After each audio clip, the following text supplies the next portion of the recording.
नमस्कार, न्यूज 8 में आपका स्वागत है। मैं राहुल ओझा आपके साथ। मधुबनी नरसंहार मामले में बड़ा जो अपडेट है वो ये निकल करके सामने आया है कि जो मुख्य आरोपी है प्रवीण झा, उसकी गिरफ्तारी इस मामले में हो चुकी है। एडीजी मुख्यालय की तरफ से इस बात की जो पुष्टि है वो करी गई है और इसके साथ ही और भी कई जो गिरफ्तारियां हैं वो हुई है।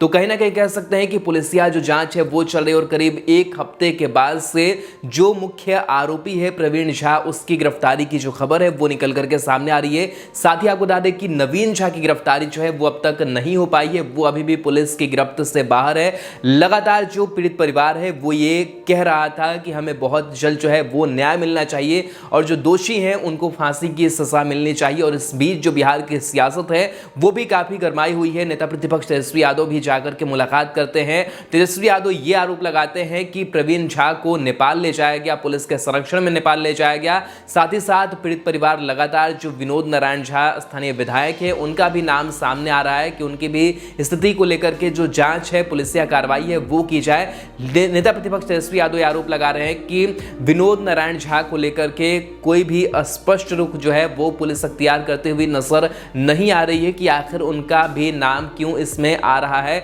लगातार। तो कहीं ना कहीं कह सकते हैं कि एक जो बड़ी गिरफ्तारी है वो इस मामले में हुई है, लेकिन अभी भी जो न्याय है वो कभी कोसों दूर है। न्याय तभी मिलेगा और पीड़ित परिवार भी लगातार यही कह रहा है कि जब तक दोषियों को फांसी की सजा नहीं मिल जाती है तब तक उन्हें न्याय नहीं मिलेगा। और लगातार जिस तरीके से तस्वीरें निकल करके सामने आ रही है और नेता प्रतिपक्ष तेजस्वी यादव की बात करें तो आरजेडी ने भी जो एक जांच कमेटी है वो बनाई, जिसमें कई जो नेता थे आरजेडी के वो शामिल हुए हैं और लगातार नेताओं के आने जाने का जो सिलसिला है वो चल रहा है। कई जो बीजेपी के कोटे के मंत्री हैं, जेडीयू के कई जो नेता हैं वो भी लगातार इस मसले को लेकर के अपनी जो प्रतिक्रिया है वो दे रहे हैं। और कुल मिलाकर ज़्यादातर अधिकांश नेता यही कह रहे हैं कि जो पुलिस सिस्टम है वो बिहार में फेल नजर आ रही है और खास करके जो डीएम एसपी हैं उन पर कार्रवाई की बात जो नेता प्रतिपक्ष है वो लगातार कहते हुए नजर आ रहे हैं। और कहना यही है पीड़ित परिवार का भी कि अगर वो लोग जब तक इस मामले में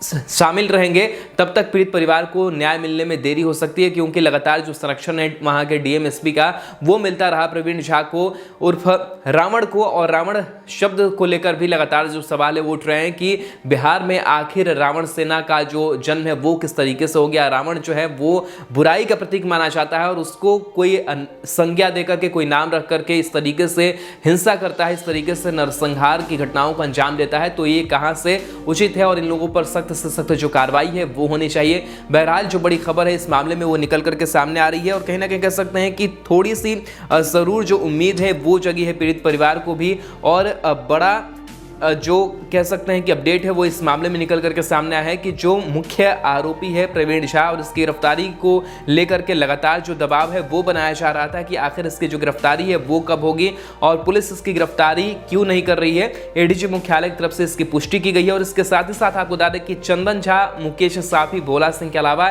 एक और की जो गिरफ्तारी है वो हुई है।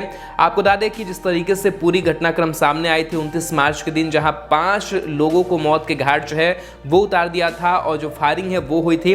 और लगातार जो ये पूरा परिवार है, जो पीड़ित परिवार है, वो न्याय की जो मांग है वो कर रहा है। और इन सब के बीच जो प्रवीण झा जो मुख्य आरोपी है उसकी गिरफ्तारी जो है वो हो चुकी है और इसके साथ ही और अन्य कुछ लोगों की जो गिरफ्तारी है वो हुई है। देखने वाली बात होगी कि किस तरीके से गिरफ्तारी के बाद से और जो कानूनी कार्रवाई है वो आगे बढ़ती है और किस तरीके से इन दोषियों को सजा मिलती है।